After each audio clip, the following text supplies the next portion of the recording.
Hello YouTube and welcome back to another episode of Zone TV Movie Entertainment with your Flash. Season 3 Killer Frost episode. Boy oh boy, this is the episode I've been waiting for because we got to see our dear Caitlin, played by Daniela Panabaker, and become Killer Frost. Now, we didn't know if she's going to become Killer Frost permanently or just temporarily, but she kind of went nuts in this episode, literally. This episode just starts off where Caitlin decides, like, she's had enough of this power. She wants to get rid of him, but she decides to use her powers to basically try to find Archemy. Archemy is the only one who has the power to, I guess, bring people who had powers in Flashpoint to give them their powers back. So she thinks that he could take it away from her, so she could be normal again. And she literally decides, you know what? Nobody's gonna stop me. No Cisco, no Barry. She literally turns on all of them, obviously, and she ends up kidnapping Julian to try to find Alchemy in the first place. And yeah, she literally loses it badly. And the beginning of this episode was really cool too because you got to see the Godspeed in Senator, and dude is quick. I'm talking about, he was moving without the screen was moving, but it looked like he wasn't moving at all. That's how fast this guy was. He was just dragging Barry along and destroying him, worse than what Zoom did in Season 2. It was crazy good how that guy is quick. He looks like Megatron, but it actually looks like pretty cool. But yeah, hope we get more moments with him, because yeah, so he's gonna be the big bad guy, I guess. Yeah, like I said, Caitlin really just went nuts. We got a lot of cool references with her as Killer Frost. I mean, we got to see her and Cisco, aka Vibe, have a little, like, a sneak peek of what they're gonna be fighting in the future. Because obviously the one where Cisco touched her and he vibed her that they were gonna fight, she had the white hair. This one, she kind of had like light blonde hair, so it wasn't completely white or frozen hair like she did, you know, as Killer Frost would have, because she's not full on Killer Frost yet. And yeah, Barry and the team had to lock her up for a little bit because, yeah, they didn't know what to do with her. We're gonna try to figure out how to cure her. And there was a moment where you see Caitlin say, "Hey, listen, Barry, this is all your fault." And I kind of agree with her, because if it wasn't for him doing the whole Flashpoint, none of this would have happened. You know, she wouldn't have got powers.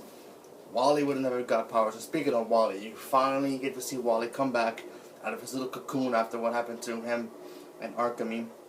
In the last episode, he gets out and now he has his speed back. And yeah, so that's going to be a good thing, or it could be a bad thing. We have no idea. I guess we're going to have to wait till after the crossover to see what happens, because he can have his speed and be Kid Flash again, or he could be another bad speedster. We have no idea how this is going to affect him this time around, but my guess is that he may turn bad and eventually turn good. But that's just my guess, but who knows what's going to happen. For now, Caitlin's good, so she's back with the team in, back with the team as Caitlin. Killer Frost is, put on the shelf for a little bit, but I have a feeling that Caitlin's going to go bad again. Yeah, because there was a moment in this episode where she spoke to one of the followers, and he said that, "Oh, Savitar's got big plans for you." So does that mean she's going to be bad, completely turn evil? I don't know what's going to happen here, but it's going to go down. I guess we're going to have to wait till after the whole crossover. And we got to find out who Alchemy is. Alchemy is actually Julian. Tom Fillion. Yeah, I'm probably butchering his name, but the guy from Harry Potter. Yeah, I kind of knew it. I kind of figured he was going to be Alchemy the whole time. So we finally get to see him as Alchemy. He literally just went into a closet and got the mask out, so yeah. And he's working for Savitar, so let's see what's going to happen here. Apparently they want to change the world. So maybe they want to fix it where the Flashpoint happened and make it like that. And maybe Barry doesn't have his powers anymore. I don't know what's going to happen, but good to see what's going to, we're getting the cool stuff down the road, obviously. I'm a little disappointed about this episode because obviously I kind of wanted to see more Killer Frost. I don't want to see Killer Frost either because I like Caitlin, she's cool. But on the other hand, she is Killer Frost, and she's part of the DC history. She's part of the Suicide Squad. And she has had competitions with Batman, you know, and all those other superheroes, and the Justice League as well. So it kind of would have been cool to see her become full-on Killer Frost, but we didn't. And there's something to notice with all these episodes, this, you know, Supergirl, and probably tomorrow's Arrow. I don't think they're even crossing over with the whole alien thing. We haven't seen the aliens pop up until, I guess we have to wait till next week to see the aliens. It's kind of weird that they're not going to actually tie it in and have them go in. I think they just rushing this crossover thing, so I don't know what's going to happen here, but oh well, I'm going to have to wait to see. So I'm going to give this episode a 7.5% out of 10. I liked it, but, you know, it has its moments I'm like, oh, come on, just get to the good stuff. And, you know, come on, what's up with the crossover? I thought we were supposed to get in this big crossover and at least tie it in, but nothing yet.